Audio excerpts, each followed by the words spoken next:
जय हिंद दोस्तों। आज के इस इम्पॉर्टेंट लेक्चर में हम सभी डिस्कस करने वाले हैं 2 अक्टूबर 2025 के करेंट अफेयर्स को। तो आप इस पूरे लेक्चर को बहुत ही ध्यान से लास्ट तक जरूर देखिएगा। लास्ट में आपसे एक क्वेश्चन पूछा जाएगा जिसका आंसर कमेंट बॉक्स में बताना है। तो चलिए आज के पहले और इम्पॉर्टेंट क्वेश्चन को डिस्कस करते हैं। पहला क्वेश्चन है, भारत का पहला आधिकारिक रूप से बाल विवाह मुक्त जिला कौन बना है? आंसर हो जाएगा बालोद। तो बालोद छत्तीसगढ़ राज्य में है। तो अब ये भारत का पहला आधिकारिक रूप से बाल विवाह मुक्त जिला बना है, यानी कि official child marriage free district बना है। दोस्तों, इस जिले में पिछले 2 वर्षों में एक भी बाल विवाह का मामला सामने नहीं आया है। यह सफलता प्रधानमंत्री नरेंद्र मोदी द्वारा 27 अगस्त 2024 को शुरू किए गए बाल विवाह मुक्त भारत अभियान का परिणाम है। यानी इस अभियान के तहत ही बालोद जिले ने ये सफलता प्राप्त की है। जो छत्तीसगढ़ के चीफ मिनिस्टर हैं विष्णुदेव साय जी, उनके द्वारा 2028-29 तक पूरे छत्तीसगढ़ को बाल विवाह मुक्त बनाने का लक्ष्य रखा गया है। बात हुई है यहाँ पर छत्तीसगढ़ की, तो इसकी स्थापना होती है 1 नवंबर सन 2000 को और ये मध्य प्रदेश से अलग होकर बना था। राजधानी क्या है इसकी? रायपुर। राज्यपाल हैं रामेन ढेका। चीफ मिनिस्टर की बात करें तो विष्णुदेव साय हैं जो कि बीजेपी के हैं। विधानसभा की 90, राज्यसभा की 5 सीटें हैं, लोकसभा की यहाँ पर 11 सीटें हैं। जिलों की संख्या है 33। और राष्ट्रीय उद्यान की बात करें तो इंद्रावती राष्ट्रीय उद्यान, गुरु घासीदास राष्ट्रीय उद्यान और कांगेर घाटी राष्ट्रीय उद्यान, ये तीनों यहाँ पर स्थित हैं। अगले क्वेश्चन की तरफ बढ़ते हैं। अगला क्वेश्चन है, RSS यानी राष्ट्रीय स्वयंसेवक संघ की स्थापना के 100 वर्ष पूरे होने पर प्रधानमंत्री नरेंद्र मोदी जी ने कौन से 2 स्मृति चिन्ह जारी किए हैं? तो डाक टिकट और 100 रुपये का सिक्का जारी किया है। तो दोस्तों, प्रधानमंत्री नरेंद्र मोदी जी के द्वारा 1 अक्टूबर 2025 को राष्ट्रीय स्वयंसेवक संघ यानी RSS की स्थापना के 100 वर्ष पूरे होने के अवसर पर एक विशेष डाक टिकट जारी किया गया है। इसके अलावा 100 रुपये का स्मृति सिक्का भी जारी किया गया है। प्रधानमंत्री नरेंद्र मोदी ने जो अपना भाषण दिया है उसमें ये बताया है कि RSS की 100 वर्षों की ये जो यात्रा है वह त्याग, सेवा, अनुशासन और राष्ट्र निर्माण की यात्रा है। इस स्मृति सिक्के में एक ओर भारत का राष्ट्रीय चिन्ह है, दूसरी ओर सिंह के साथ वरद मुद्रा में भारत माता की छवि भी है। यानी कि ये जो सिक्का जारी किया गया है उसमें भारत माता की छवि भी आपको दिखाई देगी। डाक टिकट में 1963 की गणतंत्र दिवस परेड में शामिल RSS स्वयंसेवकों की ऐतिहासिक झलक भी दर्शाई गई है। RSS की स्थापना की बात करें तो 1925 में विजयदशमी यानी कि जो दशहरा का दिन होता है उस दिन इसकी स्थापना हुई थी। और इसकी स्थापना किसने की थी, यानी RSS की स्थापना किसने की थी? डॉक्टर केशव बलिराम हेडगेवार ने। और इसकी स्थापना नागपुर महाराष्ट्र में की गई थी।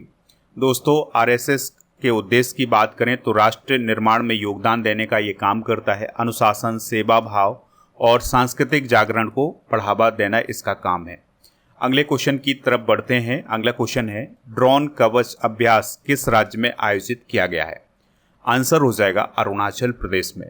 तो दोस्तों, इंडियन आर्मी ने 25 से लेकर 28 सितंबर तक अरुणाचल प्रदेश की दुर्गम घाटियों में ड्रोन कवच नामक युद्ध अभ्यास आयोजित किया है। यह अभ्यास सेना की पूर्वी कमान के अधीन स्पीयर कॉर्प्स द्वारा आयोजित किया गया था, जिसमें ITBP के जवानों ने भी हिस्सा लिया था। इस अभ्यास का उद्देश्य है आधुनिक ड्रोन तकनीकी और काउंटर ड्रोन सिस्टम का परीक्षण करना। दोस्तों, यहाँ पर एक मिलिट्री एक्सरसाइज की बात हुई है, तो चलिए हाल फिलहाल में आयोजित किए गए मिलिट्री एक्सरसाइज डिस्कस करते हैं। जैसे 12वां स्लाइनेक्स अभ्यास 2025 भारत श्रीलंका के बीच हुआ है। जा माता अभ्यास 2025 भारत जापान के बीच। समन्वय शक्ति अभ्यास भारतीय सेना के द्वारा असम और मणिपुर में आयोजित किया गया था। सस्टेनेबल पावर 1404 एक्सरसाइज का आयोजन ईरान के द्वारा किया गया था। 14वां बोल्ड कुरुक्षेत्र अभ्यास भारत सिंगापुर के बीच हुआ है। प्रचंड शक्ति अभ्यास 2025 भारतीय सेना के द्वारा मेरठ में आयोजित किया गया था। 32वां सिम्बैक्स अभ्यास भारत सिंगापुर के बीच हुआ है। पासेक्स एक्सरसाइज का आयोजन भारत ग्रीस के बीच हुआ है। 17वां नोमोडिक एलिफेंट अभ्यास भारत मंगोलिया के बीच और 8वां शक्ति अभ्यास भारत और फ्रांस के बीच हुआ है। तो ये मिलिट्री एक्सरसाइज आप नोट जरूर करें। चलिए अगले क्वेश्चन को डिस्कस करते हैं। अगला क्वेश्चन है, लेफ्टिनेंट जनरल वीरेंद्र वत्स ने किस संगठन के महानिदेशक यानी डायरेक्टर जनरल का पदभार संभाला है? आंसर हो जाएगा एनसीसी। यानी एनसीसी के डायरेक्टर जनरल कौन बन गए हैं? लेफ्टिनेंट जनरल वीरेंद्र वत्स। इसको आप जरूर याद रखें, यानी कि ये जो नियुक्ति है इसको आप जरूर नोट कर लें। तो राष्ट्रीय कैडेट कोर के 35वें महानिदेशक के रूप में पदभार ग्रहण किया है वीरेंद्र वत्स ने।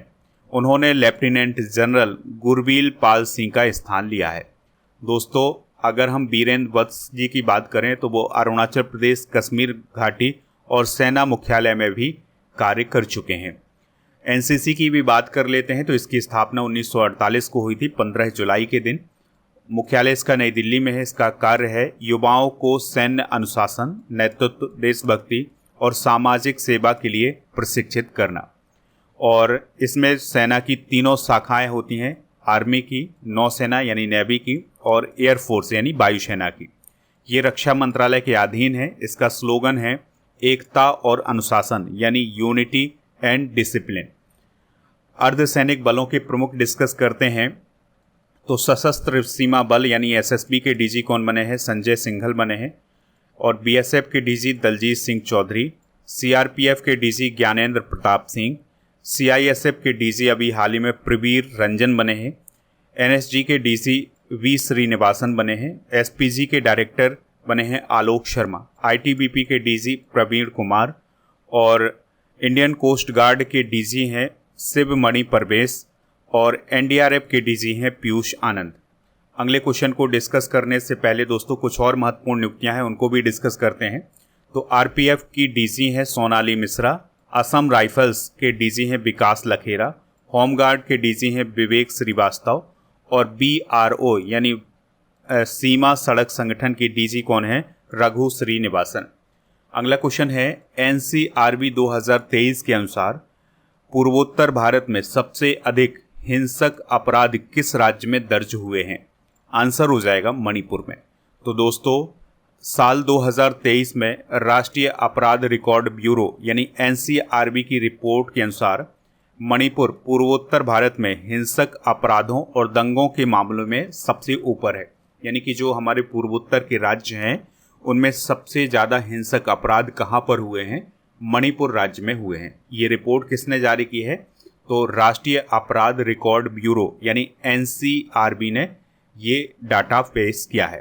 तो इसमें ये बताया गया है कि मणिपुर राज्य में कुल 14,427 हिंसक अपराध दर्ज किए गए हैं। मणिपुर में मई 2023 से मैतेई और कुकी समुदायों के बीच जातीय हिंसा शुरू हुई थी, जिसमें अब तक 260 से अधिक लोगों की मौत हो चुकी है। तो मणिपुर के बारे में तो आप जानते ही होंगे कि किस प्रकार के वहाँ पर हालात हैं। तो इसी को देखते हुए ये रिपोर्ट जारी की गई है और बताया गया है कि पूर्वोत्तर भारत में सबसे ज़्यादा हिंसक अपराध मणिपुर राज्य में हुए हैं। राज्य में 5,421 दंगे, 6,203 आगजनी के मामले भी दर्ज किए गए हैं। बात कर लेते हैं एनसीआरबी की। तो यह भारत सरकार के गृह मंत्रालय के अंतर्गत काम करने वाली एक केंद्रीय एजेंसी है। 1986 में इसकी स्थापना हुई थी। हेडक्वार्टर इसका नई दिल्ली में है। इसका मुख्य कार्य पूरे देश में होने वाले अपराधों का डेटा कलेक्ट करना, एनालिसिस करना और उसका प्रकाशन करना। अगले क्वेश्चन की तरफ बढ़ते हैं। किस टाइगर रिजर्व के लिए गज रक्षक नामक एक विशेष मोबाइल ऐप तैयार किया गया है? आंसर हो जाएगा बांधवगढ़ टाइगर रिजर्व। तो बांधवगढ़ टाइगर रिजर्व में हाथियों की जो निगरानी है वो अब हाईटेक हो गई है। उसके लिए एक विशेष प्रकार का मोबाइल ऐप लॉन्च किया गया है जिसका नाम है गज रक्षक। यह ऐप हाथियों की रियल टाइम लोकेशन बताएगा, उनका मूवमेंट और व्यवहार की भी जानकारी देगा। जब हाथी गांव के पास आते हैं तो इस ऐप के जरिए तुरंत अलर्ट मिल जाता है, जिससे हाथी मानव संघर्ष को रोका जा सकता है। ठीक है, तो हाथियों से बचाव के लिए और हाथियों की सुरक्षा के लिए ये ऐप लॉन्च किया गया है। बांधवगढ़ टाइगर रिजर्व की बात करें तो यह मध्य प्रदेश के उमरिया ज़िले में स्थित है और यह बाघों की उच्च घनत्व वाली आबादी के लिए प्रसिद्ध है। यानी कि यहाँ पर जो बाघों का घनत्व है वो सबसे ज़्यादा है। यह रिजर्व विंध्य पर्वतमाला में फैला हुआ है। यह टाइगर रिजर्व बना था 1968 में यह टाइगर रिजर्व 1968 में स्थापित हुआ था और 1993 में इसे प्रोजेक्ट टाइगर में शामिल किया गया था। अगला क्वेश्चन है, किस राज्य के पर्यटन विभाग को वर्ष 2025 का वैश्विक पर्यटन पुरस्कार मिला है? आंसर हो जाएगा आंध्र प्रदेश। तो दोस्तों, आंध्र प्रदेश पर्यटन विभाग को साल 2025 का वैश्विक पर्यटन पुरस्कार हाल ही में मिला है। यह सम्मान इसलिए मिला है आंध्र प्रदेश को क्योंकि आंध्र प्रदेश सरकार के द्वारा लगातार ये प्रयास किया जा रहा है कि वहाँ के ज़्यादा से ज़्यादा स्थान जो हैं वो पर्यटक स्थलों में बदल जाएं। ठीक है, तो आंध्र प्रदेश राज्य की इसी कोशिश के लिए उसे वैश्विक पर्यटन पुरस्कार हाल ही में मिला है। तो यह पुरस्कार ग्लोबल न्यूज़ नेटवर्क के द्वारा प्रदान किया गया है। आंध्र प्रदेश की भी बात कर लेते हैं तो 1 अक्टूबर 1953 को इसकी स्थापना हुई थी। अच्छा, भाषा के आधार पर बनने वाला भारत का पहला राज्य कौन है? तो वो है आंध्र प्रदेश। वर्तमान में इसकी राजधानी अमरावती है। राज्यपाल हैं सैयद अब्दुल नज़ीर। मुख्यमंत्री हैं एन चंद्रबाबू नायडू जो कि टीडीपी पार्टी के हैं। तो दोस्तों, अभी हाल ही में एक रिपोर्ट जारी की गई थी एडीआर की, जिसमें ये बताया गया था कि भारत के सबसे अमीर मुख्यमंत्री कौन है? तो वो हैं एन चंद्रबाबू नायडू। उप मुख्यमंत्री कौन है आंध्र प्रदेश के पवन कल्याण। विधान परिषद है यहाँ पर, तो विधान परिषद की 58 सीटें हैं, राज्यसभा की 11 और लोकसभा की यहाँ पर 25 सीटें हैं। राष्ट्रीय उद्यान की बात करें तो श्री वेंकटेश्वर राष्ट्रीय उद्यान, राजीव गांधी नागार्जुन सागर श्री सेलम टाइगर रिजर्व, पापी कोंडा राष्ट्रीय उद्यान, कोलेरू पक्षी अभ्यारण्य, ये सभी आंध्र प्रदेश में स्थित हैं। अगला क्वेश्चन है, उन्मेष महोत्सव 2025 कहाँ आयोजित हुआ है? आंसर हो जाएगा पटना में। तो दोस्तों, उन्मेष महोत्सव का तीसरा संस्करण 25 से 28 सितंबर 2025 तक पटना के सम्राट अशोक कन्वेंशन सेंटर में आयोजित हुआ है। और इस महोत्सव का जो आयोजन किया गया था वो भारत सरकार के संस्कृति मंत्रालय और साहित्य अकेदमी के द्वारा किया गया था। इसमें बिहार सरकार ने भी सहयोग किया है। तो 4 दिन का ये जो महोत्सव आयोजित हुआ था, इसमें 16 देशों के 550 से अधिक लेखक, कवि और कलाकार शामिल हुए थे। कार्यक्रम में 100 से अधिक भाषाओं और बोलियों का प्रतिनिधित्व किया गया है।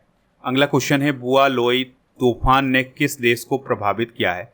तो इन तीनों देशों को प्रभावित किया है, यानी वियतनाम, फिलीपींस और थाईलैंड। ठीक है, तो बुआ लोई तूफान अभी हाल ही में इन तीनों देशों में आया है, लेकिन अभी इसने जो प्रभावित किया है वो वियतनाम को प्रभावित किया है। तो यह तूफान फिलीपींस से होते हुए थाईलैंड और फिर अब वियतनाम पहुंच चुका है। तो वियतनाम के कई ज़िलों में बाढ़ और तूफान की स्थिति बनी हुई है। अभी तक ये जानकारी मिली है कि यहाँ पर 26 लोगों की मौत हो गई है। 2024-25 में आए प्रमुख चक्रवात या तूफान डिस्कस करते हैं। तो बेफा तूफान ने प्रभावित किया था दक्षिण चीन, वियतनाम और लाओस को। ये थाईलैंड ने इसका नाम दिया था और जुलाई 2025 में ये आया था। रेमल तूफान ने पश्चिम बंगाल, बांग्लादेश को प्रभावित किया था। ओमान ने इसका नाम दिया था। मई 24 में ये आया था। आसना नामक जो तूफान था ये गुजरात और महाराष्ट्र को प्रभावित करने वाला था और पाकिस्तान ने इसका नाम दिया था। सितंबर 2024 में ये आया था। यागी तूफान की अगर हम बात करें तो इसने चाइना, म्यांमार, वियतनाम को प्रभावित किया था। जापान ने इसका नामकरण किया था। अक्टूबर 24 में ये आया था। फेंगल तूफान ने पुदुचेरी और तमिलनाडु को प्रभावित किया था। सऊदी अरब ने इसका नामकरण किया था। नवंबर 24 में ये आया था। दाना तूफान ने ओडिशा, पश्चिम बंगाल को प्रभावित किया था। कतर ने इसका नाम दिया था। सितंबर 24 में ये आया था। अल्वारो तूफान ने मेडागास्कर, मोजाम्बिक को प्रभावित किया था। फरवरी 24 में ये आया था। मोगन तूफान ने ऑस्ट्रेलिया को प्रभावित किया था। अप्रैल 24 में ये आया था। अगला क्वेश्चन डिस्कस करते हैं, महात्मा गांधी जी की कौन सी जयंती 2 अक्टूबर 2025 को मनाई जाएगी? आंसर हो जाएगा 156वीं। तो दोस्तों, महात्मा गांधी जी के बारे में आपने बचपन से लेकर अब तक बहुत कुछ पढ़ा होगा। महात्मा गांधी जी का पूरा नाम क्या है? मोहनदास करमचंद गांधी। उनका जन्म होता है 2 अक्टूबर 1869 को पोरबंदर, गुजरात में। उनकी हत्या होती है 30 जनवरी 1948 को दिल्ली में। उनकी स्मृति में राजघाट पर समाधि बनाई गई है। उनके राजनीतिक गुरु कौन थे? गोपाल कृष्ण गोखले। उनकी कुछ प्रमुख पुस्तकें हैं जैसे सत्य के प्रयोग, Hind Swaraj, India of my dreams, young India और हरिजन। महात्मा गांधी जी 1915 में साउथ अफ्रीका से भारत वापस आए थे। साउथ अफ्रीका में उन्होंने फिनिक्स आश्रम और टॉलस्टॉय फार्म की भी स्थापना की थी। उनके कुछ प्रमुख आंदोलन हैं जो आपको याद रखने हैं, जैसे चंपारण सत्याग्रह 1917 में उनके द्वारा किया गया था। तो बिहार के नील किसानों के लिए यह पहला सफल आंदोलन था और महात्मा गांधी जी का इंडिया में पहला सत्याग्रह था। खेड़ा आंदोलन की बात करें तो 1918 में हुआ था, तो फसल खराब होने पर कर माफ़ी की मांग की गई थी। असहयोग आंदोलन 1920 से 22 में हुआ था, इसमें विदेशी वस्तुओं और संस्थाओं का बहिष्कार किया गया था। नमक सत्याग्रह 1930 में हुआ था, दांडी यात्रा के माध्यम से नमक कानून का विरोध किया गया था। भारत छोड़ो आंदोलन 1942 में हुआ था, तो अंग्रेजों को भारत से तत्काल हटाने की इसमें मांग की गई थी। देखिए, 2 अक्टूबर को महात्मा गांधी जी के साथ लाल बहादुर शास्त्री जी की भी जयंती मनाई जाती है। ठीक है, तो शास्त्री जी का जन्म 2 अक्टूबर 1904 को मुगल सराय, जो कि अब पंडित दीनदयाल उपाध्याय नगर कहलाता है, उत्तर प्रदेश में हुआ था। 2025 में उनकी 121वीं जयंती मनाई जाएगी। वे भारत के दूसरे प्रधानमंत्री थे। उनका प्रसिद्ध नारा था जय जवान जय किसान। 1965 में जो भारत पाकिस्तान युद्ध हुआ था, उस समय प्रधानमंत्री लाल बहादुर शास्त्री थे। लाल बहादुर शास्त्री जी का निधन 11 जनवरी 1966 को हुआ था। उनका निधन ताशकंद, जो कि उज्बेकिस्तान में स्थित है, वहाँ पर इनका निधन हुआ था। ठीक है, तो ये थे दोस्तों आज के करंट अफेयर्स के क्वेश्चन। आप स्टडी करके ऐप को इंस्टॉल कर लें, तो यहाँ पर आपको लास्ट 6 मंथ के करंट अफेयर्स की ई बुक, मंथली करंट अफेयर्स की ई बुक और ईयरली करंट अफेयर्स की ई बुक मिल जाएगी। राजा गुप्ता सर का जो अर्जुन जी फाउंडेशन बैच है, ये भी आपको प्रीमियम कोर्स वाले ऑप्शन पर मिल जाएगा। तो बाई नाउ वाले ऑप्शन पर जाना है, फिर कूपन कोड यूज करना है, तो आपको ये बैच मिल जाएगा। काफ़ी यूजफुल बैच है। इसके लिए जो आपको कूपन कोड यूज करना है, विजेता 500 यूज करना है। 3 साल की इसकी वैलिडिटी है। मध्य प्रदेश पुलिस के लिए भी जो भर्ती आई है, उसके लिए भी बैच लॉन्च किया गया है, तो ये बैच भी आप जा कर के प्राप्त कर सकते हैं। इसके अलावा GKGS foundation complete online batch आपको ऐप पर मिलेगा। चलिए अब कल के करंट अफेयर्स को एक बार रिवाइज करते हैं। हाल ही में भारत और भूटान के बीच कितनी सीमा पार रेल लिंक विकसित करने पर सहमति हुई है? 2। और इटली की PM जॉर्जियो मेलोनी की आत्मकथा I am Giorgia my roots my principle की प्रस्तावना किसने लिखी है? नरेंद्र मोदी। लड़कियों में बाल विवाह के मामले में कितने प्रतिशत की गिरावट दर्ज की गई है? 69। बथुकम्मा महोत्सव किस राज्य में मनाया गया है, जिसके दौरान 2 नए गिनीज वर्ल्ड रिकॉर्ड बने हैं? तेलंगाना। और भारत सरकार ने इलेक्ट्रिक वाहनों की ध्वनि चेतावनी को कब से अनिवार्य करने की घोषणा की है? अक्टूबर 2027। हाल ही में दिलजीत दोसांझ को 2025 में किस पुरस्कार के लिए नॉमिनेट किया गया है? International Emmy award. BSF ने किस नाम से AI संचालित कमांड सेंटर लॉन्च किया है? Decision support system. बच्चों से वादा अभियान किन 2 संस्थानों ने शुरू किया है? ICC और यूनिसेफ। दिल्ली का नया मुख्य सचिव किसे नियुक्त किया गया है? राजीव वर्मा। क्रिस वोक्स किस देश के क्रिकेटर थे जिन्होंने संन्यास ले लिया है? इंग्लैंड। दोस्तों, आज के जनरल नॉलेज के पिटारे में हम भारतीय नागरिकों को प्राप्त मूल अधिकार डिस्कस करेंगे। तो समता या समानता का अधिकार अनुच्छेद 14 से लेकर और 18 तक है। स्वतंत्रता का अधिकार 19 से 22 तक। शोषण के विरुद्ध अधिकार 23 से 24 और धार्मिक स्वतंत्रता का अधिकार अनुच्छेद 25 से 28। संस्कृति और शिक्षा संबंधी अधिकार अनुच्छेद 29-30 और संवैधानिक उपचारों का जो अधिकार है अनुच्छेद 32 में वर्णित है।